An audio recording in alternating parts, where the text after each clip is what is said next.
tardes, amigos. Qué gusto recibirlos en una nueva edición de Brújula Internacional. Como siempre, haciéndole la suplencia al embajador Julio César Pineda, que se encuentra atendiendo algunos compromisos en el exterior.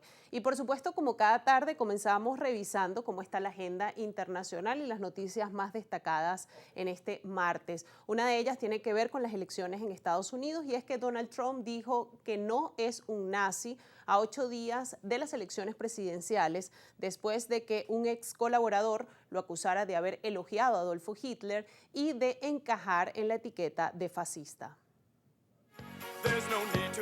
El expresidente de Estados Unidos y candidato presidencial republicano Donald Trump se defendió después de que un ex colaborador lo acusara de haber elogiado a Adolf Hitler y de encajar en la etiqueta de fascista.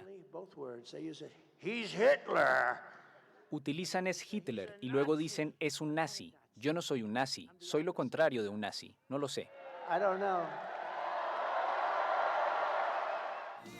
Trump contó ante una muchedumbre enfervorizada en Atlanta que su padre solía decirle que no usara nunca la palabra nazi ni Hitler y criticó a los demócratas por utilizar ambas como nueva línea de estrategia a una semana de las elecciones presidenciales. Pero Kamala está etiquetando a más de la mitad del país como combatientes enemigos y los está llamando a todos fascistas y nazis. Pero ella es una fascista. Ella es una fascista. Los ataques personales se han convertido en la norma en la recta final de los comicios más reñidos de la historia contemporánea de Estados Unidos. La vicepresidenta y candidata demócrata Kamala Harris insiste en que su rival es un peligro y no desperdicia ninguna oportunidad para denunciar la retórica del republicano. El martes, la exfiscal de 60 años pronunciará lo que su equipo de campaña llama un alegato final contra Trump en Washington, en el lugar donde el expresidente arengó a sus simpatizantes antes de que atacaran el Capitolio el 6 de enero de 2021. Las tensiones arrecian, avivadas por el miedo a que Trump pueda volver a negarse a reconocer una derrota, como hizo en 2020. Más de 47 millones de estadounidenses han votado por anticipado, incluido el presidente Joe Biden, que lo hizo el lunes en el estado de Delaware. Y en esta actualización informativa también revisamos cómo está la situación en el Medio Oriente, y es que el movimiento chiita libanés Hezbollah anunció la designación de su número 2.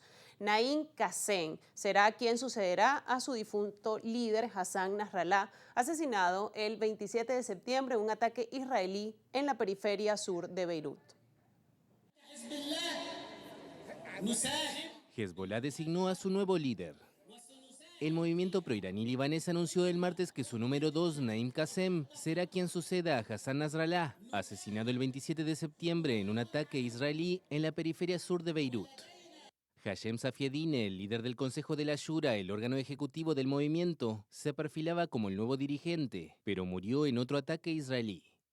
Qassem, de 71 años, fue uno de los fundadores de Hezbollah en 1982 y se convirtió en el secretario general adjunto de la formación político-militar en 1991, un año después de que Nasrallah asumiera las riendas.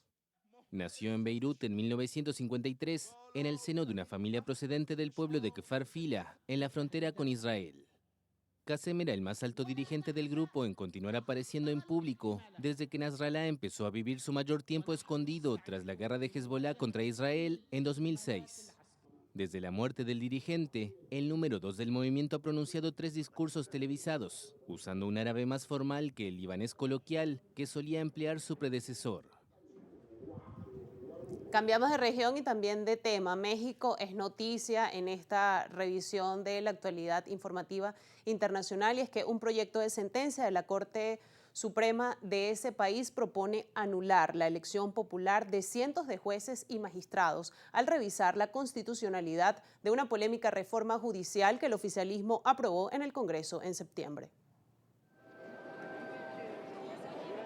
Un proyecto de sentencia de la Suprema Corte de Justicia de México propone anular la elección popular de cientos de jueces y magistrados. El documento, que será discutido por el Pleno del Máximo Tribunal en los próximos días, responde a acciones de inconstitucionalidad interpuestas por la oposición tras la aprobación de una polémica reforma judicial. El proyecto, a cargo del magistrado Juan Luis González Alcántara, señala que no existe certeza para la ciudadanía sobre los perfiles que se le presentarán en la elección, ni garantías para que se emita un voto informado. A su vez añadió que tampoco hay certezas para los aspirantes a esos cargos sobre las cualidades definitorias necesarias para ser incluidos en las listas de votación.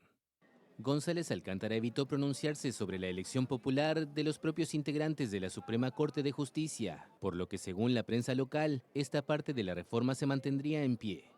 La reforma judicial aprobada por el partido oficialista Morena y sus aliados en el Congreso plantea principalmente la elección popular de unos 1.700 jueces y magistrados, incluidos los integrantes del Tribunal Supremo. El 1 de junio del próximo año, los mexicanos tendrán que elegir a más de 800 jueces, mientras que en 2027, a la par de las elecciones federales intermedias, votarán por la otra mitad de los magistrados. Y uno de los temas que suele ocupar el análisis y la actualidad en cada una de estas ediciones de Brújula Internacional tiene que ver con el medio ambiente y particularmente con la transición energética y los esfuerzos que se han hecho para poder lograr este fin.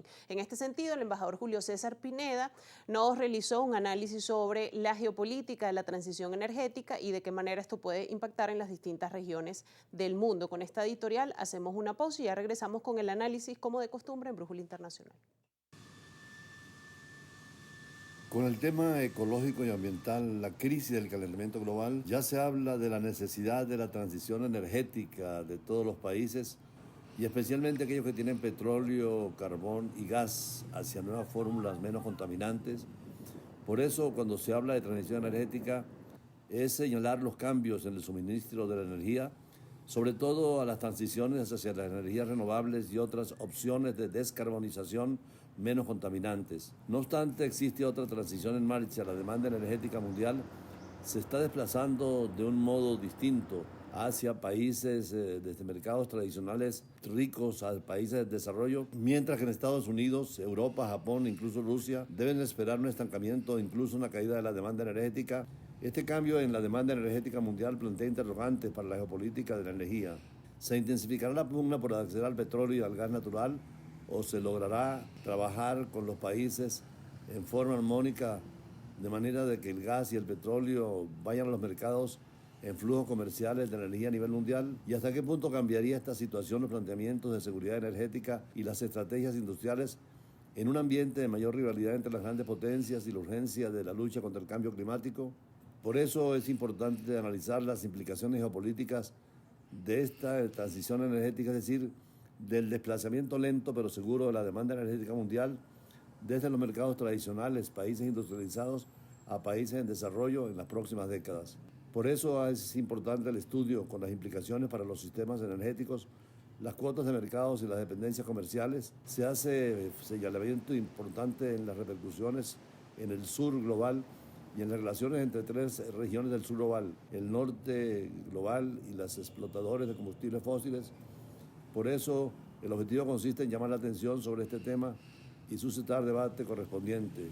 En la reciente reunión de los países del BRIC en Rusia, se tocó el tema energético como fundamental, especialmente con la inclusión de países petroleros como Arabia Saudita, Irán y en el caso de Venezuela y otros que fortalecen a los BRICS y le dan control de la gran producción petrolera. Se analiza que la demanda energética mundial crecerá casi en un 50% desde 600.000 millones de unidades térmicas británicas a aproximadamente 900.000 millones entre 2020 y 2050.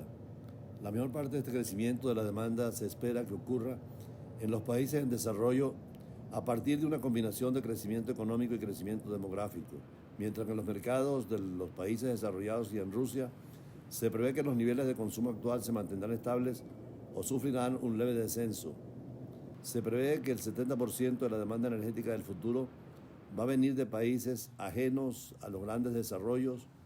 Por lo tanto, este cambio produce más por el crecimiento de unos que por el declive de otros. El cambio previsto en la demanda energética mundial se ha logrado controlar con claridad en los recientes años, pero es importante pensar en la transformación energética hacia energías renovables, especialmente en el tercer mundo.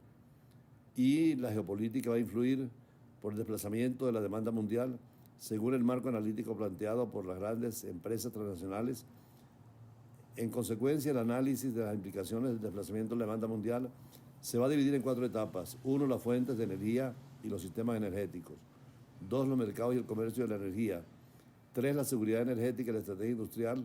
Y por último, los factores contextuales que podrían influir en las implicaciones geopolíticas previstas para este desplazamiento de la demanda.